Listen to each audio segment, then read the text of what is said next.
This is the first week of creating a Roblox game with no experience. So I started with a simple idea.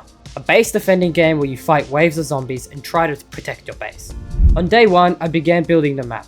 I made some tree and rock models, I got a few basic mechanics working, and even made a script that randomly placed my rocks and trees.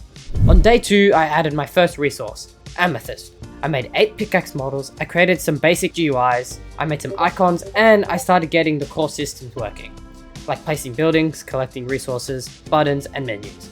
Day 3 was probably one of the biggest days. I made a spear and axe models, a bunch of GUI button textures, I improved the wave system, refined the zombies, and tested the game all the way up to wave 11, and decided to change the map layout.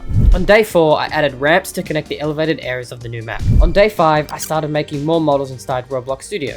I created walls for defending the base, made gold stashes, and added a base indicator so players can always find their base. On day 6, I created a grid placing system where 10 studs equals 1 grid tile.